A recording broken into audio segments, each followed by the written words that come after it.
Why does Bitcoin price pump when nobody expects the Fed to cut rates this week? That's a real good question, right? I think so.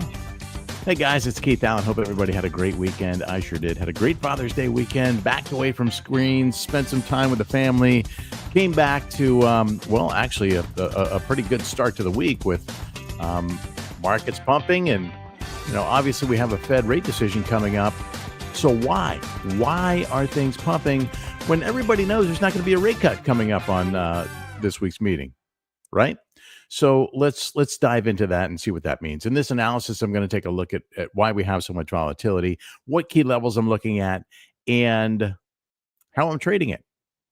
Plain and simple. If you're new to the stream, welcome. My name's Keith Allen. I'm a work-from-home dad. I'm a co-founder at Material Indicators, and I am going to do my best to share some insights with you, help you make some decisions along the way on this trading journey that we're on. If you are an OG member, thanks for your continued support. I really, truly appreciate you guys, each and every one of you. By the way, live chat is open, so if you've got questions, I'll do my best to answer them. If you've got comments and insight, I really want to hear that. That's really what makes these streams the best, the more you guys participate. So by all means, please do chime in. And if you haven't done so yet, make sure you smash some buttons for me. Hit that like, hit the share so you can bring some of your friends into the mix here and help me grow the channel. And of course, hit that subscribe, that little bell up top so you don't miss any of the future streams. We're going to dive in today and just start with a broad view of how markets are doing today, right? I mean, look at what we have going on in the world. We have just a horrible situation going on in the Middle East. We still have a horrible situation going on in Ukraine and Russia. We have crazy things happening in the U.S. We've had protests over the weekend. We've had politically motivated murders over the weekend. It's just it is an ugly situation, and it is, quite frankly, a little surprising to see the markets doing so well throughout all of this. If you want to get a sense of what I mean, let's just look here at across the board indexes. Bitcoin, the S&P 500, Dow Jones, and NASDAQ all in positive territory today. Bitcoin really having a what I think is a critical move above a key moving average that we've been struggling with for quite some time. So what I mean by that is the 21-day moving average here, the SMA, which not so coincidentally is sitting at 100, right around 106K, which has really been a key threshold for us for quite a while, right? Since really the end of May, we have had a hard time reclaiming that level. We've lost it, shot up for a couple of days, and then broke back down. Today, we are handily in positive territory, but the real question remains is whether or not this will hold. Now, we did get some insight to this last night. We got two signals from trend precognition here on the A2 Plus algorithm and here on the A1 algo. You see this green dot down here. Both of those indicate a long signal on this daily time frame. On the weekly, not so much. We didn't get a new signal on the weekly, but a little bit of a momentum shift showing an upward momentum out of the A1 slope line. We'll see how things transpire here. There are so many potential catalysts in the world right now that any one of them could send price moving pretty quickly. So in terms of the topic of this feed here, this live stream, we talked about the Fed rate cut coming up on Wednesday, I believe it is, right? So we have, the market has been responding to economic data, but those are just like short little blips. That is intraday, intra-week, intra-month volatility. Really, it's intra-macro volatility. And if you're a long-term investor, I hope you're paying more attention to the macro and not making yourself crazy with the subtle nuances of all these little things that the market has a knee-jerk reaction to. This week, we have, our normal set of economic data that I'm sure the market will respond to. Most recently, the market has been responding to the fact that we have a strong economy. While we do expect to see some increases in unemployment, those haven't really materialized yet. The market would like to see that in the sense that unemployment rate, a spike in unemployment is likely to force the Fed's hand to cut rates. But we know that the Fed has been really in a holding pattern, waiting, in this case, to get some clarity on what kind of inflation tariffs are going to likely cause, what impact they'll have on inflation. And it's hard to get a gauge on that if you don't know what the actual game plan strategy or the actual final numbers of those tariffs are going to be. And that's a sliding scale here. We're still within that, 90-day negotiating period, and who knows if the administration is going to have that all wrapped up by then, which I think is early July, or if we're going to see the can kick down the road and there's ongoing negotiations going on. Whatever the case, the FOMC has a pre-scheduled meeting. It's coming up on Wednesday, the 18th. 2 p.m. is the decision. 30 minutes after that, we will have a speech from Fed Chair Powell. Now, according to the CME survey, 99.9% of those surveyed do not believe that there's going to be a Fed rate cut on Wednesday. And, well, we all know by now that the Fed does not like to surprise anybody. So don't expect that rate cut. So why, again, if everybody knows there's not going to be a rate cut, why are we seeing this volatility now? Well, the truth is, this is not anything new. We see volatility like this essentially around every one of these FOMC meetings. And the simple fact is the trend isn't, number one, the trend is intact, right? So the macro trend still healthy and intact. And I don't think that we're necessarily going to break out yet, into, back to like real price discovery, new all-time highs in price discovery. I've wanted to see this consolidation above 100K, so I'm happy that that's happening here. But there's going to be a time where, well, the rubber meets the road, and we got to break out or break down. And if you look at just this trend line here, that time is going to come in the next month, right? At the next month, we're either going to interact with this trend line here and break down or break out. And so we'll be watching that on the calendar, and we'll be watching how things develop between now and then, of course. But in terms of how we can visualize the price action that we're seeing now and when we might see that breakout, again, I think that the market wants to see some clarity, and I know that the Fed wants to see some clarity on what this tariff situation is going to shape up to be, and how that might affect the economy in terms of inflation, in terms of recession, in terms of stagflation, all of those buzzwords that you've heard time and time again.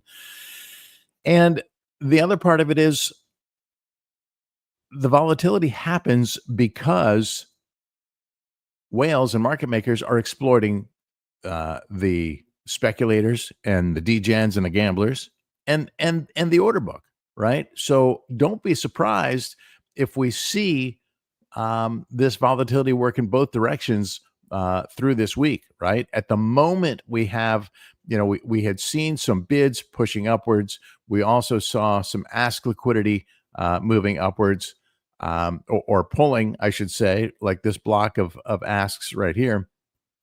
And now we have about 17.5 million, not a huge amount, but a decent amount of bid liquidity trying to prop things up here.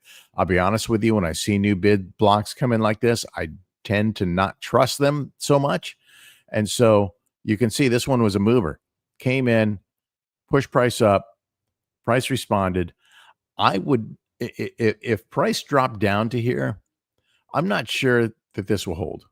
I'm not sure that this won't be a spoof. Maybe they're chasing price. Maybe they're going to get filled here. But I don't know.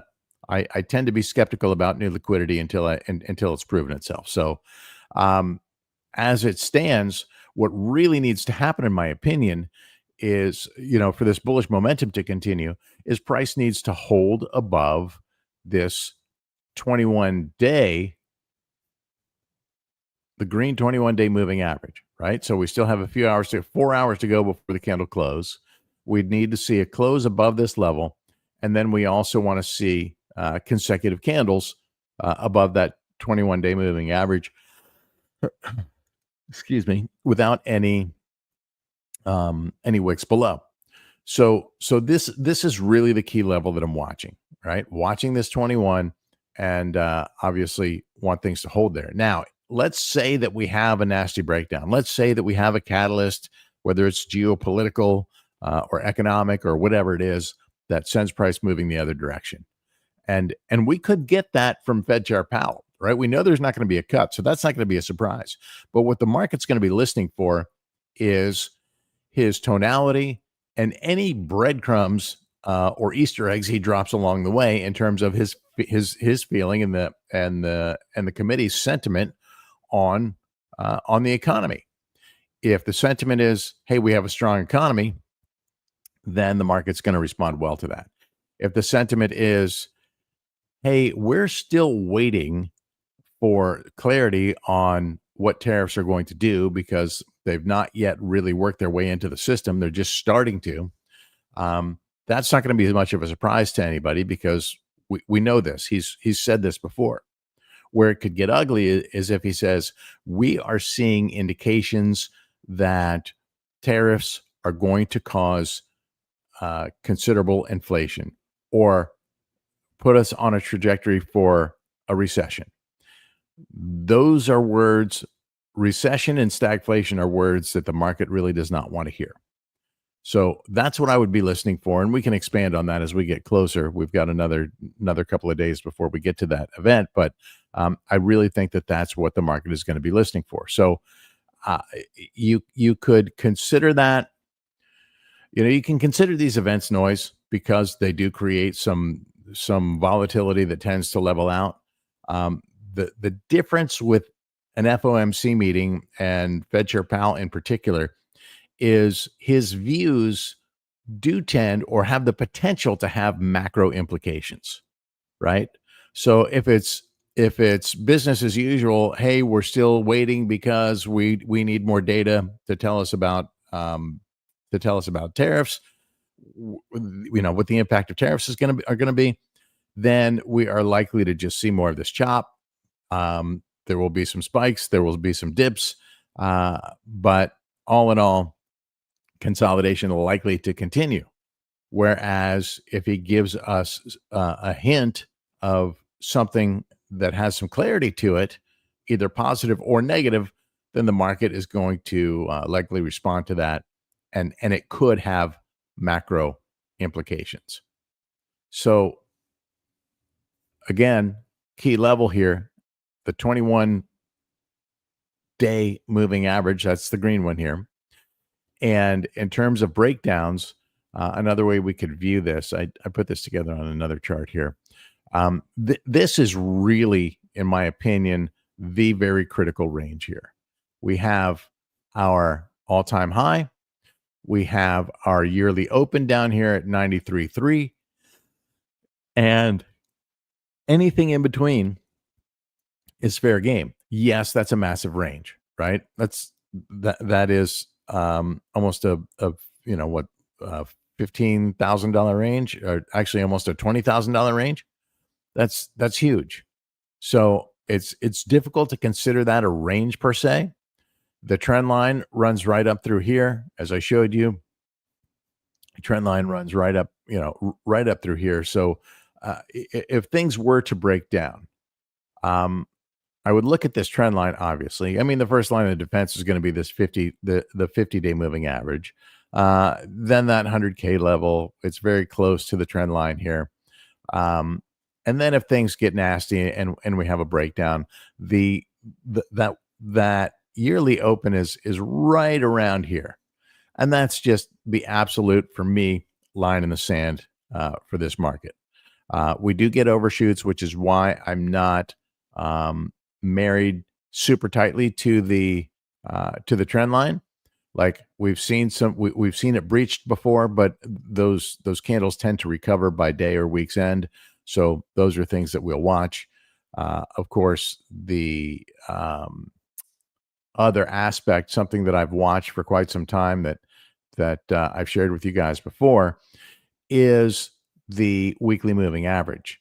And as long as the weekly moving average stays above this level right here, which is around 41 and a half, 40, this 41, 42 level, um, then in my opinion, the bull trend is still healthy and intact. Even if we dip down here as we have in the past, those dips make fantastic buying opportunities.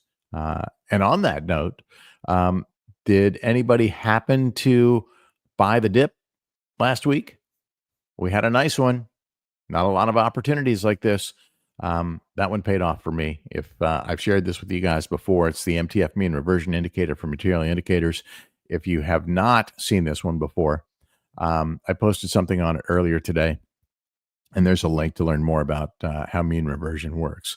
Another chart I've been sharing with you guys for quite some time is the Bitcoin dominance versus the altcoin market. I've been representing that with this chart here, and today on Twitter had a nice response. Somebody mentioned the total 3 ES, which is a new metric that TradingView has put out. So I've revamped this chart. I actually changed it a little bit, and we now have instead of total 3, which is the pretty much top 125 coins by market cap, excluding Bitcoin and ETH. The difference with total 3 and total 3 ES is the ES in total 3 ES stands for excluding stable coins. So stables were involved and included in that total 3 metric. And while it doesn't really change much in terms of the macro outlook or the trend, it does better represent what I'm trying to show here. I've also changed this from USDT dominance to stablecoin dominance. So this now includes USDT, USDC, DAI, et cetera. You get the point. Again, it doesn't change much on the macro, but it does more accurately represent. And as you can see, a decline in stablecoin dominance here translates to an increase in total 3 and an increase in Bitcoin price at this point. Now, the fact that Bitcoin dominance is falling a little bit here while total 3 goes up. This is the kind of divergence that you want to see if you're looking for an alt season, but we aren't there yet. To get to an alt season, we need to see this Bitcoin dominance break down more past this 64% level, in my opinion, and we need to see this stablecoin dominance really plummet as well. So this is a fun chart to watch because it gives us an idea. This gives us some insight as to what the broader market is doing, regardless of what you're looking at in individual charts of individual coins. Obviously, there's going to be some performance differences from coin to coin, but in general, the market likes to move together. So something to consider if you want to monitor this stuff yourself. I'm going to leave you with a parting shot here of the order book, and as we can see, we do have this liquidity stair-stepping up that has so far helped push price up. I do think the door is open for 110 here in the near term. Whether we go on to push to 112 after that, or we go back down and revisit the lows, I will be honest with you. I would expect, just if history is any guide, I would expect to round trip or nearly round trip this range before we get to or around the time of Fed Chair Powell's speech on Wednesday afternoon relative to the FOMC meeting. Again, not declaring that there's going to be a cut, but just expressing what the committee's views are on the economy moving forward. Hope that gives you some things to marinate on. If you want more, you can get some links to all of the channels and all of the products, and our awesome free Telegram community are all in the links in the description down below. Hope that helps you out. Hope you have a fantastic week. Sending thoughts and prayers to everybody involved in conflict around the world. I hope that we find peace soon. All right, guys. Have a great week. Be well.